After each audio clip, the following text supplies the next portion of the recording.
પછી મહારાજ નામ દીધા. એક મુક્તાનંદ સ્વામી, બ્રહ્માનંદ સ્વામી, નિત્યાનંદ સ્વામી, ગોપાળાનંદ સ્વામી, આનંદ મુનિ, માનુભાવાનંદ સ્વામી અને ભજનાનંદ સ્વામી અને જેટલા ભણનારા સંતો છે અને ગવૈયા સંતો એ મંડળની સાથે અમારી સાથે ચાલો.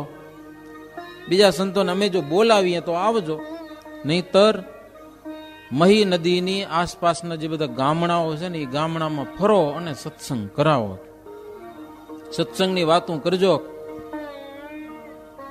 એમ કહી અને સંતોને ત્યાં જ ઉભા રાખી અને મહારાજ મહીસાગરના પટ થકી બહાર નીકળી ગયા. એટલે સારદ ગામના રેવાભાઈ નામે હરિભગત હતા ગરાસિયા, એ મહારાજની સામે આવ્યા છે. મહારાજને કે મહારાજ અમે તમને બોલાવવા માટે આવ્યા છીએ, અમારા ગામમાં રાત રહી રસોઈ જમી અને પછી ચાલજો. કે કયું ગામ? સારદ ગામ આવ્યું રસ્તામાં. એટલે મહારાજ રેવાભાઈને કે જો આ મુનિ બાવા છે ને એ અમને સુરત લઈ જાય છે, એને પૂછો, ઈ કે તો તમારા ગામમાં અવાય. કે અમે અમારું ધાર્યું મહારાજ કે નથી કરતા, મુનિ બાવાને પૂછો. એટલે મુનિ બાવાને પૂછ્યું હરિભગત કે મહારાજને લઈ જવા છે ગામમાં, તમે શું કહો? મુનિ બાવા કે મહારાજ તમારા ગામમાં આવે એમાં અમે શું કેમ નારાજ થઈ? કે લ્યો, જેમ વધુ ભક્તોને લાભ દે એમ અમે વધારે રાજી, પણ એક વાત છે કે મહારાજ તમારા ગામમાં પછી પણ અમારે સુરત આવવા જોઈએ, પાછા ન ભાગી જાય એની જવાબદારી લ્યો, જામીન થાવ તમે. કે લ્યો, પાછા ન ભાગી જાય કેમ? રસ્તામાં ગામનું વધુ રોકાતા રોકાતા ટાઈમ થઈ જાય ને મહારાજને કે હવે કાંઈ નક્કી નહીં ભગવાનનું. પાછું મુનિ બાવા કે પાછા ન વળી જાય એની જવાબદારી લ્યો તમે, પછી ગામમાં લઈ જાઓ. પછી મહારાજ કે એમ કરો, તમારા પૂરમાં વર્તે આવશો, તમે હમણાં રાજી રહ્યો, હમણાં આગળ જવા દો. કે સુરત જઈને પાછા વળશું ત્યારે તમારા સારદ ગામમાં ચોક્કસ આવશું. એમ કરીને શ્રીજી મહારાજ ત્યાંથી આગળ ચાલ્યા. એક નાનું કોઈ કારેલી ગામ આવ્યું. સરોવરની નજીક અવાડાની પાસે મહારાજ રાત રોકાણા. ત્યાં એક પહોર રાત ગઈ ને, પહોર એટલે 3 કલાક જેવી રાત ગઈ. ત્યાં મોકા ખાચર ને વીછીએ ભટકાર્યો. અવાડા પાસે રાત રોકાણા, મારો વીછી જડી આવ્યો અને આંગળીમાં વળગ્યો જોરદાર, બહુ પીડા ઉપડી. મોકા ખાચર આવ્યા મહારાજ પાસે, મહારાજ વીછી વળગી ગયો લ્યો અને ચડ્યો બરાબર, પીડા જોરદાર જામી. રાતના પછી મહારાજ દવા કરી એની. શું દવા કરી એ લખી એમાં. ઘી અને ખાંડ મગાવી અને એને પાયું. ઘી ને ખાંડ મિક્સ કરી અને મોકા ખાચરને પાયું અને સાબુ અને અફીણનું તેલ ડંખ ઉપર ચોડ્યું. એટલે 2 પોર પછી પીડા મટી ગઈ. પીડા મટી ગઈ ને 2 પોર પછી, એટલે લગભગ રાત 1-2-3 વાગ્યા હશે. તરત જ મહારાજ હવે હાલો કે રવાના થઈ ગયા. રાતના ઉઠીને તરત એક ગાઉ ગયા. ત્યારે મહારાજની મરજી જોઈને માનુભાવાનંદ સ્વામી બોલ્યા કે મહારાજ આપણે સુરતમાં સમયો કરવો છે, તમે સંતો બધાને રસ્તામાં મૂકી દીધા, સાધુ વિના સમયો શોભે નહીં. થોડાક સંતો હેલા હોય ને તો મજા આવે. તમને કેમ લાગે? ઉત્સવ કરવો હોય ને આવો 2-3 સાધુ હોય તો મજા ના આવે ને. હવે આ તો હવે 4-5 જણા રહ્યા, વિદ્યાર્થી સંતો હતા, થોડાક હતા.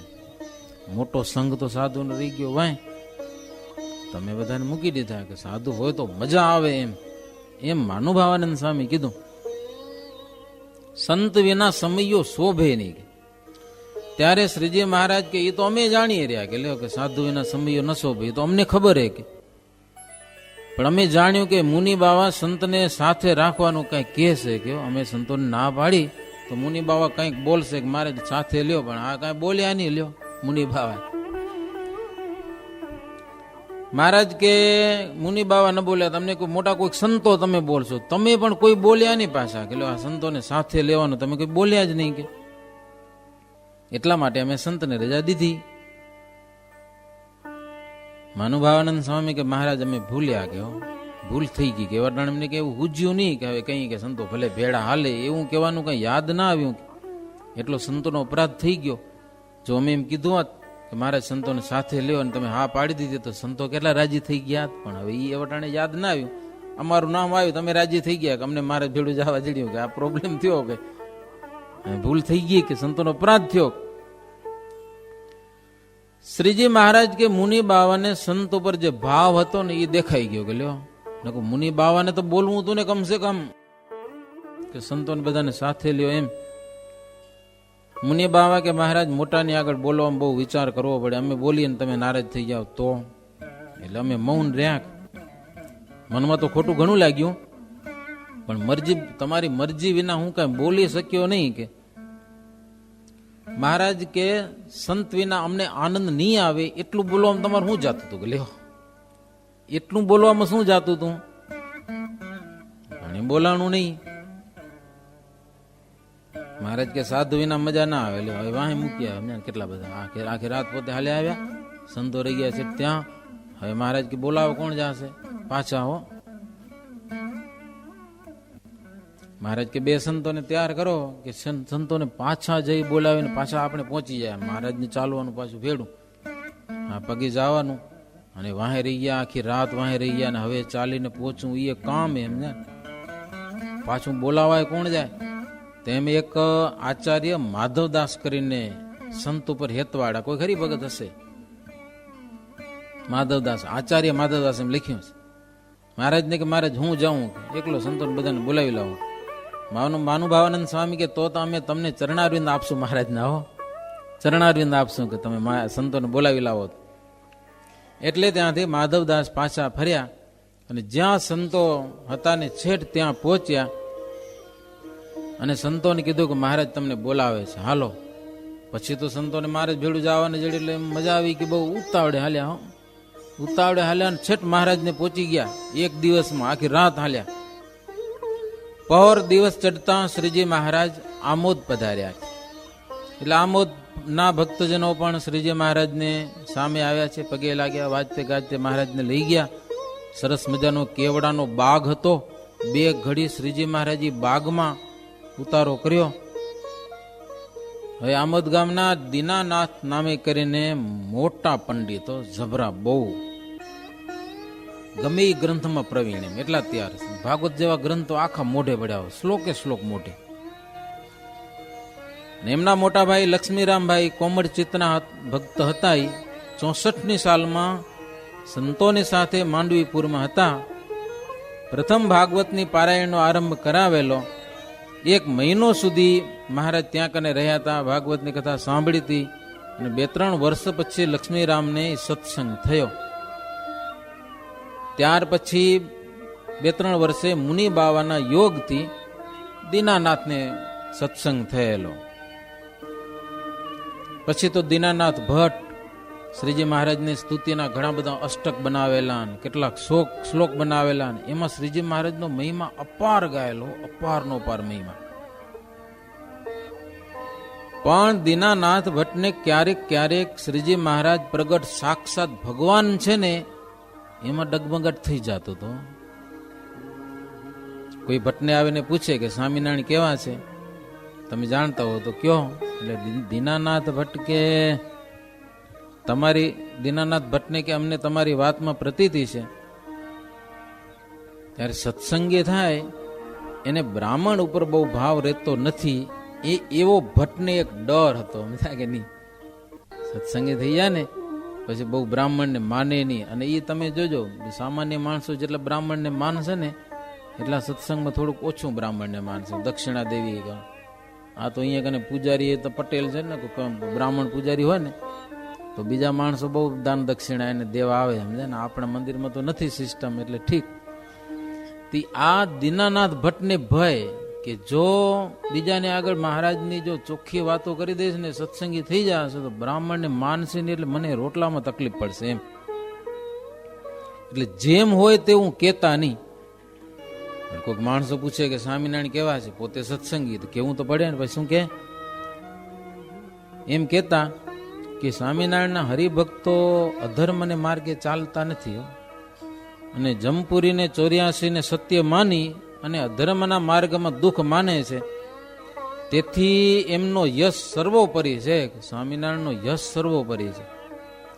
બીજા મતમાં એવું નથી. સ્વામિનારાયણ શાસ્ત્રના વચન પ્રમાણે વર્તે છે, એટલે એમની મોટપનો કોઈ પાર નથી. ગોલોકધામ, અક્ષરધામ એ બધા ધામના એ નિવાસી છે. એમ દીનાનાથ ભટ્ટ સમજા બાધી મુઠ્ઠીથી વાતો કરતા, કોઈ કે સ્વામિનારાયણ કેવા છે તો આવી એવી વાતો કરતા. શ્લોકમાં શ્રીજી મહારાજનો પરબ્રહ્મપણાનો સંપૂર્ણ મહિમા બતાવે. પાછો શ્લોક બનાવે એમાં એમ મુક્તાનંદ સ્વામી કે સાહુકાર લોકો હરિભગત થઈ જાય તો મને માનશે નહીં એવો દીનાનાથ ભટ્ટને પેટનો થોડોક સવાલ ખરો. સમજાય ને, બીજાને સત્સંગ કરાવવામાં પેટ આડું આવતું હતું એને, પેટ એવી થોડીક તકલીફ થતી. પણ સત્સંગમાં જેને ઉદર ભરવાની આશા ન હતી, પણ ભગવાનનો જે ખપ હતો, એવા પંડિત વિપ્ર શોભારામ શાસ્ત્રી વડોદરા વાળા, બીજા રઘુનાથ શાસ્ત્રી હતા. વિદ્યામાં કુશળ હતા, વ્યાકરણ ગ્રંથમાં પણ 1000 શાસ્ત્રીમાં મુખ્ય ગણા એવા હતા. ગાયકવાડ સરકારના પણ માનને પામેલા માનીતા પંડિત હતા. કરોડોપતિ પણ એમને માનતા. એવો એ લોકો સત્સંગની મોટપને ખરી મોટપ સમજતા. શોભારામ શાસ્ત્રીની ચોખ્ખી ચોખ્ખી વાત, મહારાજ પ્રગટ ભગવાન છે, બસ એનો જ આશ્રય કરો. અત્યારે જો કલ્યાણ કરવું હોય જીવનું તો સ્વામિનારાયણ ભગવાનના આશ્રય વિના કોઈ છૂટકો જ નથી. એ ચોખ્ખી વાતો કરતા.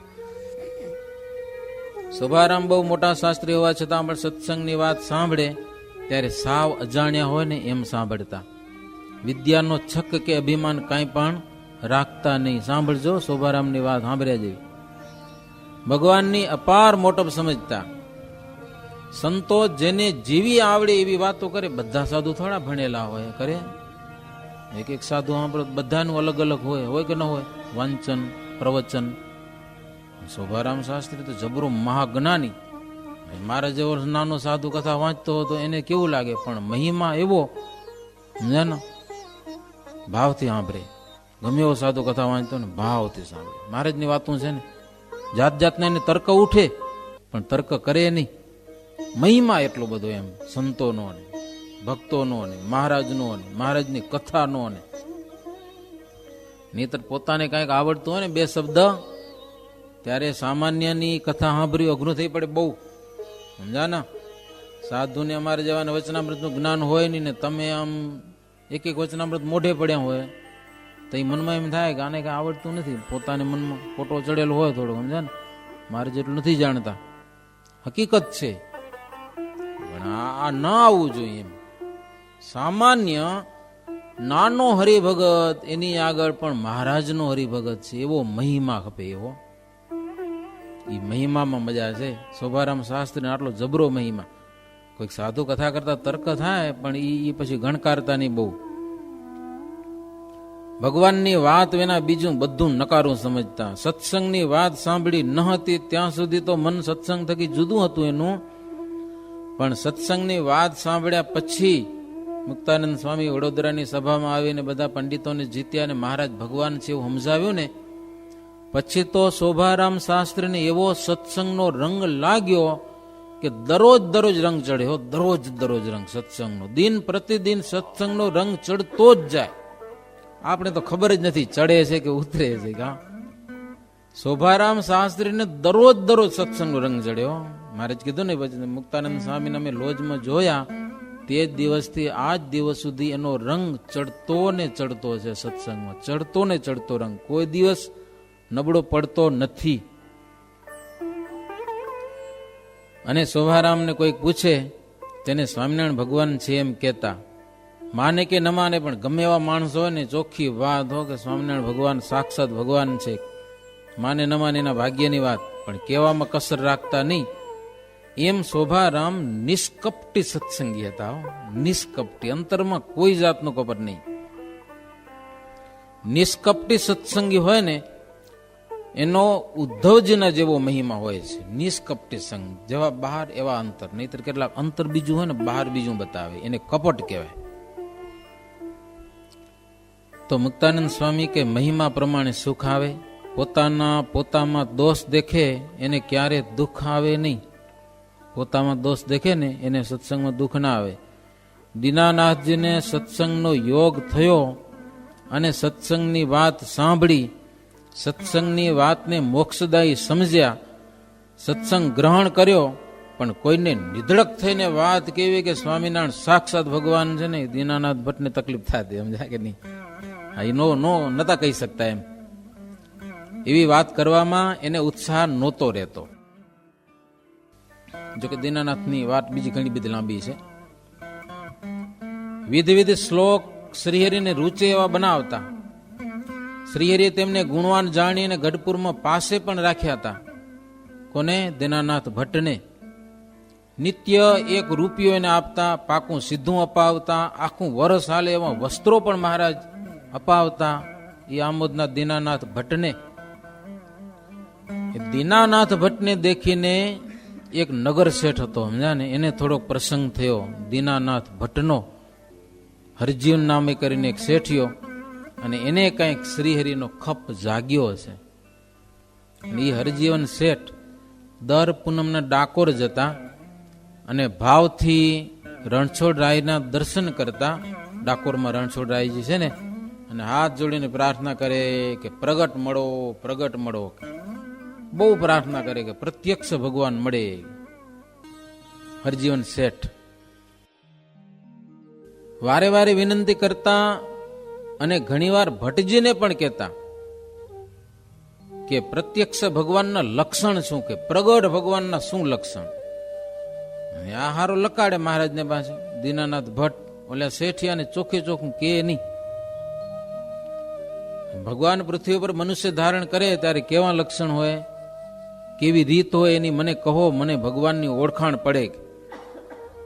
ત્યારે ભટ્ટ કે 1 દિવસમાં ભગવાનને જાણવા એ બહુ કઠણ છે, કેમ કે ભગવાન ઓળખાઈ જતા હશે. કે લે આવી વાતો કરે. હો, બ્રહ્મા જેવા પણ ભૂલા પડે ભગવાનને ઓળખવામાં, પણ ન ઓળખાય ભગવાન. જ્યારે ભગવાન પ્રગટ થાય ત્યારે અધર્મને દેખાડી દે. જ્યાં પંચ વિષયનું ખંડન હોય, જ્યાં ઇન્દ્રિયોનો નિગ્રહ હોય, ત્યાં પ્રગટ ભગવાન બિરાજે છે. એમ દીનાનાથ ભટ્ટે વાતો કરે. નારે ધનને જે બંધન રૂપ માને એને ભગવાન મળે. તમને મનાણું હોય કે એમ જાત જાતની વાતો દીનાનાથ ભટ્ટ શેઠિયાને કરતા. પણ એક દિવસ શેઠિયો શુદ્ધ મુમુક્ષુ જાણી અને દીનાનાથ ભટ્ટે સાચી વાત કરી કે જો બીજાને બહુ ન કરું પણ તમને વાત કહું છું, કારણ કે સાચી વાત કરીએ ને તો બ્રાહ્મણને વિશે કોઈને ભાવ રહે નહીં. બીજા મતના ત્યાગીઓ પણ બુદ્ધિશાળી હોવા છતાં લોભને વિશે સાચી વાત કરી શકતા નથી. શું કામ? અમને કંઈક તકલીફ થશે. સાચી વાત કરવામાં જેને વાંધો, પોતાનો સ્વાર્થમાં કંઈક ખાડો પડતો હોય તો સાચી વાત કે નહીં. હો, હાય હા કે હાય હા, જવા દો. મારામાં ભાવ રાખે છે ને, મોટી વાત છે. આ મોટી ઉપાધિ. દે દીનાનાથ ભટ્ટ હરજીવનને કે સત્સંગમાં ભાવ કરાવ્યો કે એવો પંથ, એવા એક સ્વામિનારાયણ ભગવાન છે.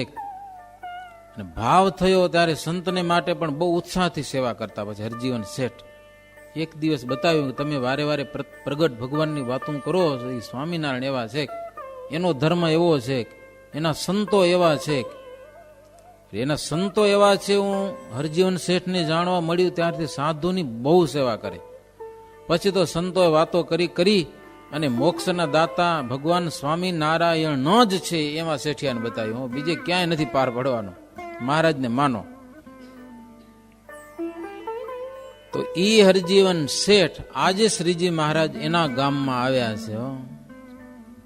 હરજીવન શેઠ આજે શ્રીજી મહારાજ એને ગામ પધાર્યા છે, એટલે એને બહુ આનંદ થયો. સન્મુખ આવ્યા અને ધનભાગી માન્યા અને બોલ્યા કે દીનાનાથ ભટ્ટ તમારી સમીપે રહે છે. મહારાજને કે દીનાનાથ ભટ્ટ તમારી સમીપે રહે છે, તમારી બહુ કીર્તિ કહે છે, હુતા નથી ક્યારે હુતા.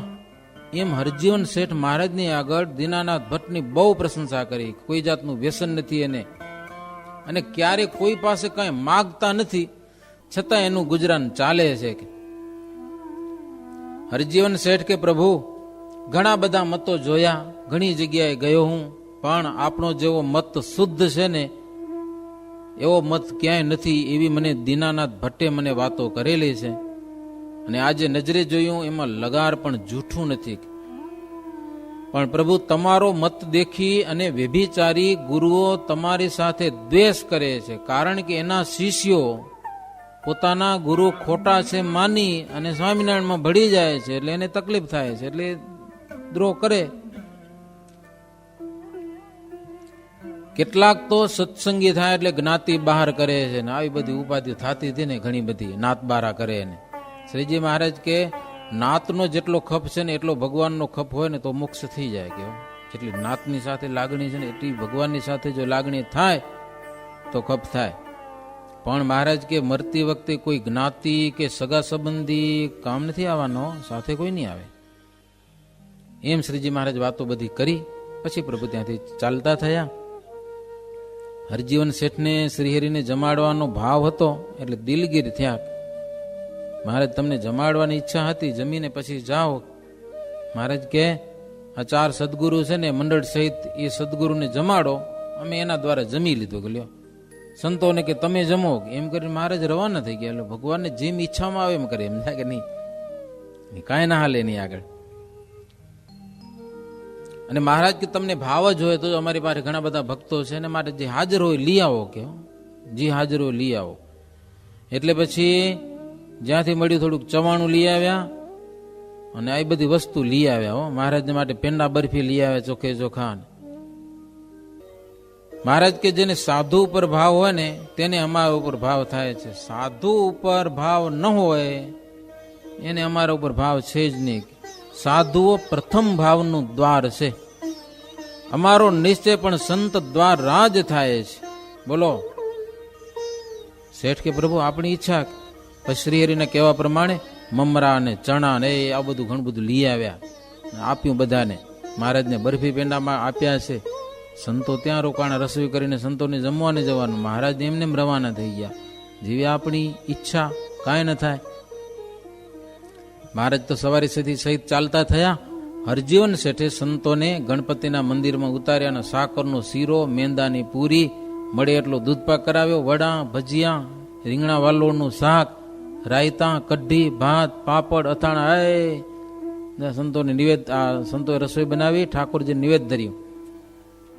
શ્રીજી મહારાજ આગળ ચાલ્યા. નદી આવીને સંતોએ સહિત મહારાજ ત્યાં કરીને નાયા છે. અને અહીંયા જે સદગુરુ રહ્યા હતા ને એ વિદ્વાન વિપ્ર કેટલાક પ્રશ્ન પૂછવા આવ્યા સંતોને. વિદ્વાન બ્રાહ્મણો હતા ને ગામના, પૂછવાના ઈરાદાથી. પણ ભટ્ટજી બેઠા હતા, દીનાનાથ ભટ્ટ, એટલે કાંઈ બીજું બોલી શક્યા નહીં. તેથી શ્રીહરિ અને હરિભક્તોની પ્રશંસા કરવા લાગ્યા કે બ્રહ્માંડમાં સત્સંગ સમાન બીજું કોઈ છે નહીં, એમ શાસ્ત્રની દ્રષ્ટિએ દેખાય છે. પણ કેટલાક મતવાળા છે એ પોતાના ભગવાનને સર્વોપરી માને પણ અવતારનું ખંડન કરે છે અને પોતાના મતને જ અધિક દેખાડે છે. તેમનો મત અને શિષ્ય કેવા જાણવા, આવો પ્રશ્ન પૂછ્યો. મોટા મોટા સંતો હતા ને સદગુરુ એને. અને ભગવાન વિના બીજાને કેટલાક અધિક માને છે, તેને કેવા જાણવા, આવું પૂછ્યું.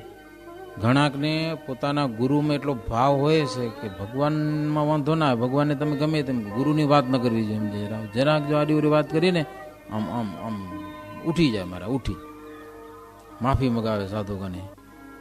ગુરુમાં એટલો ભાવ, ભગવાન કરતા ગુરુમાં ભાવ વધી જાય. કેવું કેવું એનું. નિત્યાનંદ સ્વામી કે એવા લોકો ભગવાનના દ્વેષી છે અને માત પિતા વિના ઉત્પન્ન થયા હો ને એવું હું માનું છું. કે લે શું કે પોતે જેને માનતા હોય એને મોટા માને, બીજાને નિંદા કરે અને ભગવાન કરતા ગુરુમાં વધારે ભાવ થઈ જાય તો નિત્યાનંદ સ્વામી કે મા બાપ વિના જન્મ્યા હોય એવું માનવું. કે તો એ કેવા હશે, કયો સમજી લેજો તમે. ભગવાન વિના બીજાને અધિક કહે એ એકડા વિનાના મીંડાને શ્રેષ્ઠ સમજે એવી બુદ્ધિવાળા એને જાણવા. ત્યારે બ્રાહ્મણો કે હા સાચી વાત છે સંતોને, તમે કયો છો એ ભગવાન વિનાના મત બધા આંધળા છે, આંધળા હોય એ એમાં બંધાય છે. એમ વાત થઈ રહ્યા પછી સંતો જમ્યા, જમીને પછી ઉઠ્યા અને તરત ચાલતા થયેલા છે. હવે પછી શ્રીહરિની વાત કરીએ થોડીક જ હો. શ્રીજી મહારાજ બુવા ગામ પ્રત્યે ચાલ્યા છે. સવારો બધા હતા, ઘોડે સવારો. રસ્તામાં ભૂખ લાગે, મહારાજ અહીંયા જમવા દીધું ને લ્યો એ રવાના થઈ જાય. પછી મમરાને બધા મળ્યા હતા ને, એ હારા ઘોડા ઉપર બેઠા બેઠા બધા મહારાજ બધાને દઈ દીધા, કારણ બધો ભારો એકલાને ક્યાં ઉપાડવો, બધા થોડા દઈ દીધા. ઘોડામાં તો બેઠા બેઠા બધા કાઠી સવારો મને ખાવા, મમરા ખાતા જાય ને હાલતા જાય ઘોડા માથે માથે હો. એમાં બે રસ્તા આવ્યા, સમજ્યા ને. હવે કે રસ્તે જવું, એટલે માણસ હતો એને નાગમાલો માણસને પૂછ્યું. પૂછવામાં આમ તો જાઉં તો બુવા ગામ ઘણે, પણ મમરા ખાતા હતા ને એટલે ઓલા માણસને કે ભાઈ કે મમરા જવાનો માર્ગ કયો કે મમરાનો માર્ગ કયો કે મમરાનો કે આવું પૂછ્યું. અને એ નાગમાલો દાદા ખાચરનો સાડો થતો હતો, એટલે દાદો ખાચર એવા હસ્યા ઈ કે મમરાનો માર્ગ તારું મોઢું કે. મમરા ક્યાં જાય ગયો, મોઢામાં જ જાય ને. હવે ખાતા હતા તો ગામનું નામ પૂછવાનું મમરા થઈ ગયું, ઘણી વાર થઈ જાય સમજ્યા કે નહીં. પૂછવામાં મમરાનો માર્ગ પૂછાઈ ગયો, એટલે દાદો ખાચર મજાક કરી. પછી બુવાનો માર્ગ પૂછી અને હસતા હસતા ત્યાંથી ચાલ્યા.